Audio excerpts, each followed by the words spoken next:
Hello friends, welcome back to my channel Mayonnaise kitchen. இன்னைக்கு வந்து நம்ம பண்ணக்கூடிய ரெசிபி வந்து பாத்தீங்கன்னா ஒரு சூப்பரான ஸ்நாக்ஸ் அப்படினு சொல்லலாம், பிரேக்ஃபாஸ்ட்க்கு சொல்லலாம். சோ நம்ம எப்போ விருப்பமோ அப்போ செஞ்சு அழகா சாப்பிடக்கூடிய ஒரு ஈஸியான ரெசிபி. சோ இது வந்து நம்ம எப்படி பண்றதுன்னு பார்க்கலாம்.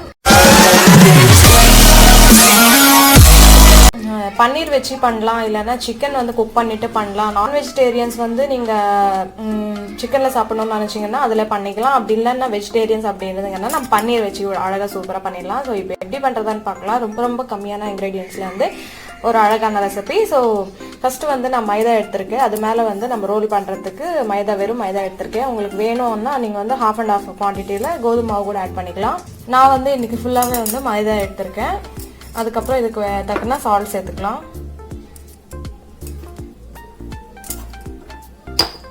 அதுக்கப்புறம் நம்ம பிசைறதுக்கு கொஞ்சம் ஈஸியாக இருக்கிறதுக்காக கொஞ்சம் ஆயில் ஊற்றிக்கிறேன். இது வந்து கொஞ்சம் கொஞ்சமாக தண்ணி ஊற்றிட்டு நம்ம ஒரு டோ மாதிரி பிசைஞ்சிக்கலாம். அடுத்து வந்து இங்கே பார்த்தீங்கன்னா பன்னீர் வந்து இந்த மாதிரி பீசஸ் கியூப்ஸாக வந்து கட் பண்ணியிருக்கேன்.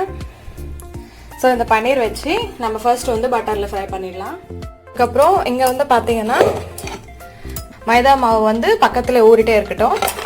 நம்ம வந்து ஸ்டஃபிங் ரெடி பண்ணிவிட்டு அதுக்கப்புறம் வந்து உருட்டிக்கலாம். கடாயில் பட்டர் சேர்த்துக்கலாம். பட்டர் வந்து உருங்கினதும் பன்னீர் வந்து சேர்த்துக்கலாம். இப்போ பன்னீர் சேர்த்துக்கலாம். நல்லா கோல்டன் ப்ரௌன் ஆகிற வரைக்கும் ஃப்ரை பண்ணிக்கலாம்.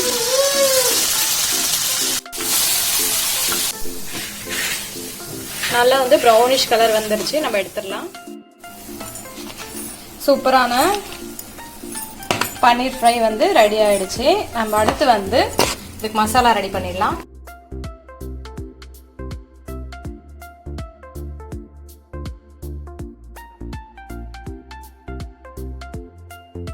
ஆல்மோஸ்ட் ரெடி ஆயிடுச்சு. கடைசியில் கொத்தமல்லி கொஞ்சம் சேர்த்துட்டு இங்கே பார்த்தீங்கன்னா லெமன் சின்ன ஸ்லைஸ் எடுத்துருக்கேன். இதோட சாறு வந்து புழிஞ்சிக்கலாம்.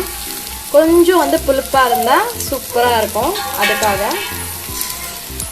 இப்போ நான் இங்கே காமிக்கிறேன் இல்லையா, இந்த மாதிரி வந்து ப்ரௌனிஷாக வந்து நம்ம எடுத்துக்கணும். ஸோ இங்கே நீங்கள் பார்க்கலாம், இந்த மாதிரி லைட்டாக ஜஸ்ட் ஒரு 1 to 2 டைம்ஸ் ஒரு ஒன் சைடு வந்து ஒரு 5 to 10 செகண்ட். அடுத்து வந்து ஒன்று போட்டிருக்கேன் பாருங்கள். சிம்லேயே வச்சுட்டு ஆயில் எதுவும் ஊற்றாம, மெயின் வந்து ஆயில் எதுவும் ஊற்றக்கூடாது, அப்படியே வந்து திருப்பி போட்டுக்கலாம்.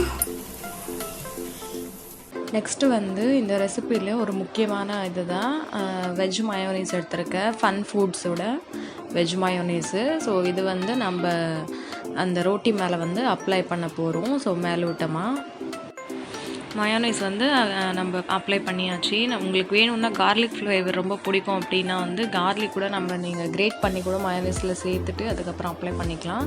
அதுக்கப்புறம் நம்ம பன்னீர் ஸ்டஃபிங் ஆட் பண்ணலாம். இதில் கேபேஜ், கேப்சிகம், ஆனியன்ஸ் கூட சேர்த்துக்கலாம். நீங்கள் மயோனைஸ் வந்து சேர்த்ததுக்கப்புறம் சில்லி ஃப்ளேக்ஸ் கூட ஆட் பண்ணிக்கோங்க, இன்னும் சூப்பராக இருக்கும். ஸோ அதுக்கப்புறம் வந்து ரோல் பண்ணிடலாம்.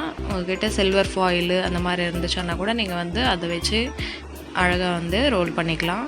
ஸோ அவ்வளோதான். பார்த்திங்கன்னா சூப்பரான நம்மளோட பன்னீர் ஷர்வானி ரோல் ரெசிபி வந்து ரெடி ஆகிடுச்சு. கண்டிப்பாக வந்து இந்த ரெசிபி உங்களுக்கு பிடிச்சிருக்கும்னு நினைக்கிறேன். ரொம்ப ஈஸியான ஒரு ரெசிபி. ஸோ கண்டிப்பாக வந்து ட்ரை பண்ணி பாருங்கள், எப்படி இருக்குன்னு சொல்லி கமெண்ட்டில் சொல்லுங்கள். இந்த ரெசிபி பிடிச்சிருந்தா மறக்காமல் Mayonnaise கிச்சனுக்கு சப்ஸ்கிரைப் பண்ணுங்கள். தேங்க்யூ ஸோ மச் ஃபார் வாட்சிங். பாய்.